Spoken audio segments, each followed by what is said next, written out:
Well, I want to go over some things with prostate health because I found out I had a problem here just real recently, unexpectedly. And I take a lot of herbs too, so I'm going to say something about the electronic methods that are out there. And I don't know, it's not that well known. So it could be controversial, but I read a lot of things where people do things, they try things, and they tell you what works. But herbs are actually good. Saw palmetto actually is very good, to shrink the prostate. And I do take these usually every day or twice a day. Sometimes I'll skip a day, but I took this a few times a day. Very good for prostate. Stinging nettle. I'll take this quite often. It's grapeseed extract, green tea, and pine bark extract. Actually, pine bark is a very powerful antioxidant, but these are all good for the prostate too, anti-free radicals.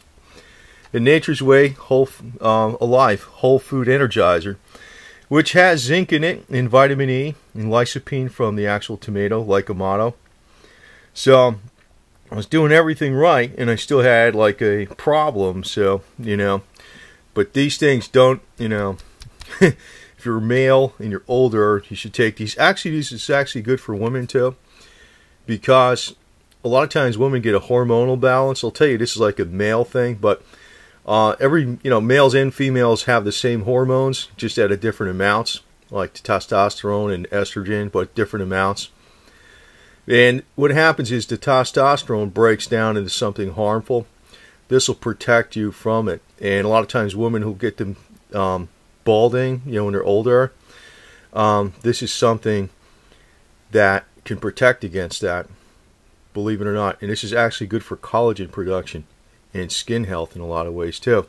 There's a lot of things saw palmetto does. It's not, it's more well known for like the male prostate and that type of stuff, but actually this is a good one to take for women too. Now, one thing I mentioned that I'm having a device coming out. I think it's going to be here maybe today. But I had this older one. This is not bad. This is made by Zapper Barney. But I'll hook this up to a battery manually. Just the positive and negative charged leads. And then when you turn it on, and press this each time, and it puts a pulse through this coil. This can actually help heal the prostate more than anything.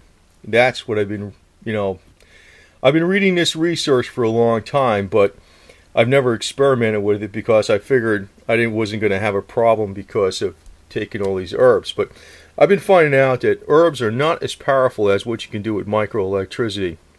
And there's a lot of methods you can use microelectricity. You can use the Bob Beck microcurrent that was actually patented from research done at the Albert Einstein College of Medicine in New York. You could do things like that. There's the Schumann Earth frequency. Now this is a magnetic pulsar. Now what I'll usually do with a battery, if I'll hook this to a battery, if you want to get something cheap and try it a little bit, that's what I did. I decided, I didn't want to get into this too much with the magnetic pulsing.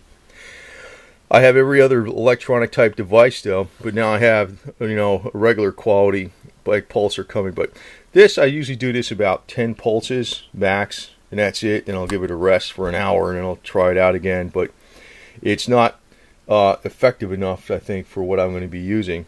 But I did wind up with a problem, and I take these things, and these are the right things to take. Like Nature's Way Alive does have zinc in it. It also has vitamin E in it. It also has lycopene from the tomato, Lycomato. Those things are also very important for the prostate, and basically has everything. This is basically not just a multivitamin. It has green foods. It has the minerals, the trace elements, citrus blend, green, mushroom blend also, essential fatty acids. I'll take, besides this, I'll take flax oil, fish oil, borage oil. So I still really had a problem. So the next step I'm going to go into is this, because I don't trust the pharmaceutical profession too much, to tell you the truth. I mean, they're good for like a real emergency, but I'm probably just going to go with this a lot more of the pulsing. So think that's going to, make the difference. So we'll see what happens. Yeah, and a little problem I had was they had to put a tube in here, just like 1/4 inch thick. If somebody would have told me that, but actually it didn't hurt at all. And have to leave it there, and it's a pain in the ass to try to work out with because, you got this on there, but you just kind of hold it while you work out. So I still work out with this on, but, showing all the herbs that I take, still had a severe prostate problem where I couldn't pee for turned out it was 19 hours before this actually went in. So I'm going to be using the magnetic pulsar because I heard a lot about it, read a lot about it, not just from people who sell it. I mean, the people who sell it actually are mum. They don't say anything. Not at all. They don't say anything because they're afraid what the FDA is going to do. I'm just finding out about from people who did it. So I'm going to give this a severe try with a lot of different, times I use the unit and see if it helps greatly. But even with the herbs, you can have a problem where it's pretty critical. Well, actually, yeah. I mean, if you left it where you don't pee ever, you're dead, right? I mean, you're dead. So that's what happens. So, the herbs are helpful, but they might not be the whole thing.